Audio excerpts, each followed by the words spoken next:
आदिवासी सेंगेल अभियान की तरफ से कलकत्ता के ब्रिगेड परेड मैदान में 30 जून 2023 को विश्व सरना धर्म कोड जनसभा का आयोजन होगा। लाखों लोग उसमें शामिल होंगे देश और विदेश से। और यह आदिवासी क्रांति का आज़ादी के लिए एक आगाज होगा, क्योंकि 150 साल पहले अंग्रेजों के खिलाफ भारत देश में कई बार आदिवासी क्रांति या आंदोलन हुआ है, लेकिन अभी फिर एक बार पूरे भारत देश के आदिवासियों के लिए, न्याय के लिए, अधिकार के लिए, आज़ादी के लिए हम लोग को आंदोलन करना होगा। और उसके लिए हम लोग सामाजिक क्रांति, धार्मिक क्रांति और राजनीतिक क्रांति का आगाज करेंगे। और यही हमारा आज के इस प्रेस कॉन्फ्रेंस का मूल मुद्दा है। और धार्मिक आज़ादी के रूप में हम सरना धर्म कोड के अलावे कुछ लोग जो दूसरे नाम से प्रकृति पूजा धर्म को ही आदिवासी धर्म, सरी धर्म, विदिन धर्म या कुछ भी नाम से कह रहे हैं, हमारा सुझाव है ऐसा करने से 2011 की जनगणना में जो सरना धर्म के नाम से 50 लाख से ज़्यादा लोग अपना नाम लिखाए थे, उनका अपमान होगा। और आदिवासी जो प्रकृति पूजा धर्म के नाम के लिए सरना धर्म कोड की मांग कर रहे हैं, वह आंदोलन भी कमज़ोर होगा। तो इसलिए सरना धर्म कोड के लिए ही आंदोलन होना चाहिए। और 2023 में हर हाल में हम लोग को सरना धर्म कोड लेना है। और ये जो नियोजन का मामला है, इस मामले पर छात्रों का आंदोलन के साथ आदिवासी सेंगेल अभियान है। और झारखंड सरकार टोटली फेल है, ना स्थानीय नीति बना सकी, ना आरक्षण नीति, ना नियोजन नीति। नैतिकता का तकाजा है, ऐसी सरकार को इस्तीफा दे देना चाहिए। तो यही मूल बात आज हमारे इस प्रेस कॉन्फ्रेंस का। दादा, एक सवाल है कि सरना धर्म कोड को लेकर के आदिवासी कई गुटों में बढ़ते नजर आ रहे हैं। लोगों का कहना है कि ये सरना धर्म कोड सिर्फ झारखंड के लोग ही चाह रहे हैं, बाकी प्रदेश ऐसा कुछ नहीं कर रही है। नहीं, सरना धर्म कोड को ही संताल, मुंडा, उराव, खड़िया, भूमिज हो, जितने भी ट्राइबल्स हैं, 50 लाख से ज़्यादा लोग सरना धर्म कोड लिखा है 2011 में। बाकी जो जैसे आदिवासी धर्म कोड 45,000 या बाकी कोई भी गोंडी धर्म, भील धर्म 1 लाख 2 लाख, तो इसलिए 50 लाख कम संख्या नहीं है। अभी जब भी सरना धर्म कोड को माने जनगणना होगा तो ये 50 लाख कई करोड़ में परिवर्तित हो जाएगा। और इसको मिलना ही मिलना है, क्योंकि इससे भी कम है 44 लाख जैन धर्म वाला। तो हम लोग का ये आंदोलन आगे बढ़ रहा है। और कुछ कुछ छोटे बड़े संगठन हैं, उनको मना नहीं किया जा सकता है। और इसीलिए विश्व सरना धर्म कोड जनसभा हम लोग कलकत्ता में करने जा रहे हैं 30 जून 2023 को। वहाँ पर पूरे दुनिया के आदिवासी को हम लोग आमंत्रित कर रहे हैं। और यह आदिवासियों के धर्म की मान्यता का मामला संविधान के मौलिक अधिकार का मामला है, अनुच्छेद 25 के तहत।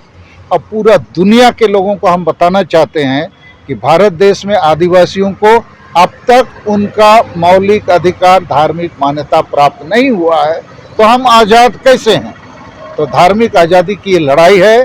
और हम लोग सामाजिक आज़ादी की लड़ाई भी लड़ रहे हैं कि आदिवासी गांव समाज में जो हमारा स्वशासन व्यवस्था है, उसके अधिकांश लोग वंशानुगत नियुक्त होते हैं। और इसीलिए अधिकांश अनपढ़, पियक्कड़, नासमझ लोग होते हैं। तो वहाँ जनतांत्रिक और संवैधानिक तरीके से लोगों की नियुक्ति होगी, तो पढ़े लिखे लोग उस जगह पर दायित्व का निर्वहन करेंगे। और राजनीति में भी हम लोग को आज़ादी चाहिए, क्योंकि अभी जितनी पार्टियां हैं, और खासकर जेएमएम जैसी पार्टियां, ये आदिवासी एजेंडा के लिए काम नहीं करते हैं। और उस मामले पर बीजेपी, कांग्रेस या जो भी पार्टियां हैं, वो भी कमोबेश एक ही हैं। उनके पास आदिवासी एजेंडा नहीं है। भाषा, जाति, धर्म और ये जो कुर्मी महतो को एसटी बनाने जैसा मामला जो है, ऐसी मामलों को बाकी पार्टी उठाते रहते हैं। और आदिवासी जो असली हम लोग हैं, हमारे लिए फांसी का फंदा बनाते हैं। तो हम लोग को सामाजिक रूप से भी आज़ादी चाहिए, धार्मिक रूप से भी आज़ादी चाहिए, राजनीतिक रूप से भी आज़ादी चाहिए। आदिवासी किसी भी पार्टी में रह सकते हैं, मगर उनको अपना आदिवासी एजेंडा को ऊपर रखना चाहिए। अस्तित्व, पहचान, हिस्सेदारी का मामला है। शिक्षा, स्वास्थ्य, रोजगार, ये तो होता ही रहेगा। आदिवासी बचेगा तब ना। और आदिवासी को धर्म का मान्यता नहीं मिलेगा, उसको कोई जबरन हिंदू, मुसलमान, ईसाई बनाएगा तो वो तो अपना ओरिजिनलिटी जो है, जड़ है, उसको तो खो देगा। उसकी भाषा, संस्कृति, सोच, संस्कार, उसका सारा चीज, रीति रिवाज खत्म हो जाएगा। तो यहाँ अस्तित्व भी चाहिए, पहचान भी चाहिए, हिस्सेदारी भी चाहिए और न्याय के साथ विकास। ये जो विकास के नाम से बार बार विस्थापन पलायन हो रहा है, तो आदमी ही नहीं बचेगा तो फिर शिक्षा, स्वास्थ्य और ये जो विकास किसके लिए? झारखंड राज्य तो बहुत बड़ा सपना था हमारा, शहीदों का सपना, अबुआ दिसोम अबुआ राज। इस झारखंड में आदिवासी खुद मालिक बनने की जगह भिखारी बन गया है। तो इसलिए सरना धर्म कोड का जो आंदोलन है, ये धर्म आंदोलन से ज्यादा एकता का आंदोलन है, अस्तित्व का आंदोलन है, पहचान का आंदोलन है, हिस्सेदारी का आंदोलन। शिक्षा के साथ इसका संबंध नहीं है। आदिवासी में अभी बहुत doctor, engineer, officer, IAS, IPS भी हैं। लाखों आदिवासी शिक्षित हो गए हैं, लेकिन आदिवासी एकजुट होकर उनके भाषा, जाति, धर्म, रोजगार का आंदोलन नहीं कर पा रहे हैं। जितने ज्यादा लोग शिक्षित हो रहे हैं, पेट परिवार के लिए स्वार्थी होकर काम कर रहे हैं, समाज के लिए नहीं। और इसीलिए अभी गांव समाज में हमारा जो स्वशासन पद्धति है, उसके अगुआ भी आदिवासी को एकजुट करके आगे नहीं बढ़ा पा रहे हैं। MLA MP हमारे जितने हैं, जिस पार्टी से भी, वो भी आदिवासी एजेंडा के लिए काम नहीं कर रहे हैं।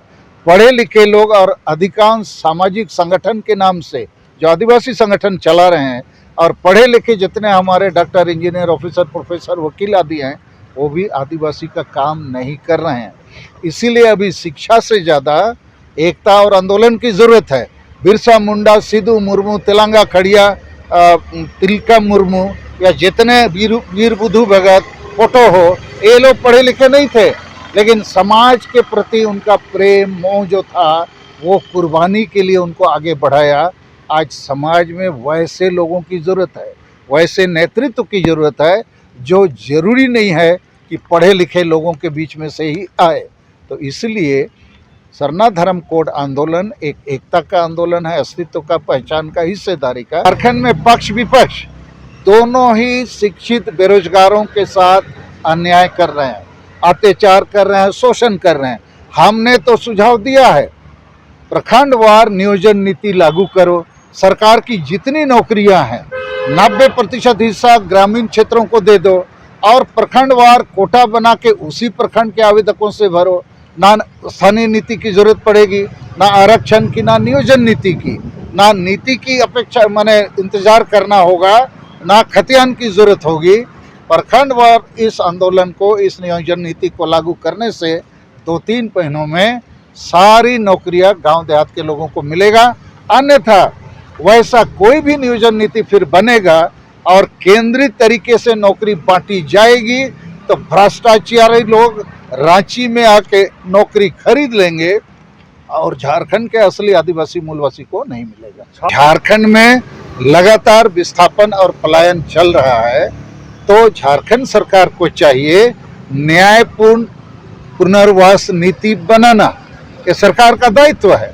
तो ये सरकार ना पुनर्वास नीति बनाती है, ना विस्थापित होने वालों लोगों को न्याय प्रदान करती है। हम इस सरकार के खिलाफ हैं और इसकी निंदा करते हैं कि बिना पुनर्वास नीति के, बिना लोगों को न्यायपूर्ण पुनर्वास दिए यदि किसी को भी हटाया जाता है, तो संविधान के तहत जो जीने का अधिकार है, right to life with dignity, ये उसका मूल अधिकार का भी उल्लंघन है, खंडन है, गलत है।